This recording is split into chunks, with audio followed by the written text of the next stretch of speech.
আমার ঠাকুমা বলতো হাস্তর করা, মানে প্রথম জিনিসটা খেলে। কি এত সব কি পদ? বাহ বাহ, আরে বসন্তের জিনিসপত্র আছে, যেমন সজনে ফুলের চটনি, এইটা হ্যাঁ, তারপরে এই যে পটল, পটল, এটা কি? এইটা এই যে চুনো মাছের ও চচ্চড়ি, চুনো মাছের চচ্চড়ি, হ্যাঁ, পাঁঠার মাংস, পাঠার মাংস, বাহ বাহ, ওই বাবা রে, মহাভোজ আজকে। মহাভোজ। আচ্ছা, বেশ, শুরু করবো? হ্যাঁ হ্যাঁ, খাও। এত তো খাবো না, সব একটু একটু করে নিচ্ছি। এত খাবে না, না, এতগুলো খাবো না, সবই একটু একটু খাবো। না আমার করে যাবে নাকি? হম, বাহ বাহ, দারুন। আর এই কটা দিন সজনে ফুলও খেতে এত ভালো হয় জানা ছিল না।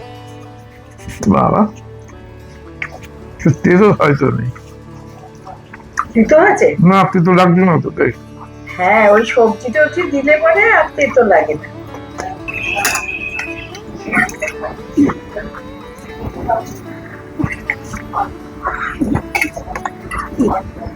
ব্যাস, এ তো অনেক। আরেকটা পটল নাও। না, তিনটে নিয়েছি, থাক।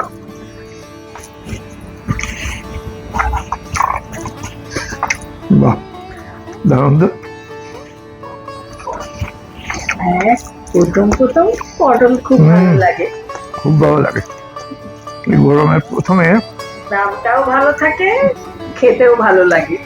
এই তো প্রথম উঠলে সব জিনিসের অনেক দাম থাকে। হ্যাঁ, তারপরে যখন দাম কমবে তখন আর খাওয়ার অতটা ভালো লাগবে না। এটা বোধহয় মানসিকও কিছুটা থাকে নাকি? যে খাইনি প্রথমে তবে ভালো লাগবে না।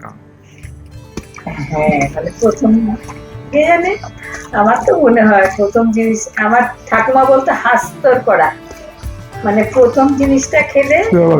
হ্যাঁ, হাস্তর করা, হ্যাঁ, মানে একটা আমিষ তো হাস্তর করবো, মানে নতুন জিনিসটা উঠেছে ও সেই মানে বছরে, তখন তো সারা বছর সবকিছু পাওয়া যেত না। আমাদের ছোটবেলায় যখনকার জিনিস তখন সময়ের জিনিস সময়ে খেতে হতো বলতো, এখন তো সারা বছরই সব পাওয়া যায়। পরবর্তী জেনারেশন জানবেই না কোনটা কোন সময়ের। যাকে তুমি খাও, আমিও খেতে বসে যাই। দাও বসো।